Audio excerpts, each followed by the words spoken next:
Halo, saya Sabrina Diva dari Prodi Hubungan Internasional Fakultas Ilmu Sosial dan Ilmu Politik dengan NIM C1A240017. Saya akan membahas tentang globalisasi ekonomi, yaitu salah satu hal yang dibahas dalam mata kuliah ekonomi politik. Apa itu globalisasi ekonomi?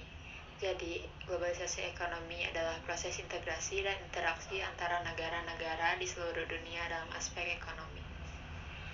Hal ini mencakup pertukaran barang, jasa, investasi, dan teknologi antara negara-negara yang berbeda, serta dampaknya terhadap produksi dan konsumsi di tingkat global. Globalisasi ekonomi adalah fenomena kompleks yang memiliki dampak luas, baik positif maupun negatif, di berbagai aspek kehidupan masyarakat global. Beberapa poin penting mengenai globalisasi ekonomi adalah: 1. Perdagangan internasional, yaitu meningkatnya perdagangan antara negara di mana produk dan jasa sering diperdagangkan melintasi batas negara. Poin kedua, investasi asing, yaitu perusahaan-perusahaan berinvestasi di negara lain, menciptakan lapangan kerja dan meningkatkan pertumbuhan ekonomi. Poin yang ketiga adalah teknologi dan inovasi. Perkembangan teknologi memfasilitasi komunikasi dan transportasi sehingga memungkinkan interaksi ekonomi yang lebih efisien. Yang keempat, penyebaran budaya dan ide. Globalisasi ekonomi juga membawa pertukaran budaya dan ide yang dapat mempengaruhi pola konsumsi dan perilaku ekonomi. Yang kelima, dampak sosial dan lingkungan.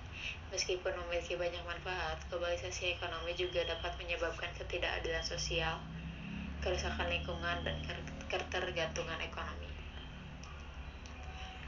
Perdagangan internasional atau yang dikenal juga sebagai perdagangan global adalah pertukaran barang dan jasa yang terjadi antara negara-negara di seluruh dunia. Ini adalah komponen utama dari globalisasi ekonomi dan memiliki beberapa karakteristik serta dampak yang signifikan. Beberapa karakteristik dari perdagangan global yaitu pertukaran internasional. Ini maksudnya adalah negara-negara menjual dan membeli barang dan jasa dari satu sama lain yang menciptakan pasar global. Yang kedua, ketersediaan beragam produk. Maksudnya adalah konsumen memiliki akses ke produk dari berbagai negara, meningkatkan pilihan dan kualitas barang. Poin yang ketiga, perjanjian perdagangan. Negara-negara seringkali membuat perjanjian perdagangan untuk mengurangi tarif dan hambatan perdagangan, seperti NAFTA dan Euro. Yang keempat adalah rantai pasokan global. Proses produksi sering melibatkan berbagai negara, di mana komponen produk mungkin berasal dari lokasi yang berbeda. Dampak-dampak dari perdagangan global adalah pertumbuhan ekonomi, penciptaan lapangan kerja, penyebaran teknologi, ketidaksetaraan ekonomi, dan dampak lingkungan. Perdagangan global dapat meningkatkan pertumbuhan ekonomi dengan membuka pasar baru dan meningkatkan efisiensi. Perusahaan yang terlibat dalam perdagangan internasional seringkali membutuhkan lebih banyak tenaga kerja, menciptakan yang hasilnya itu lapangan kerja yang baru. Perdagangan memungkinkan transfer teknologi dan inovasi antar negara.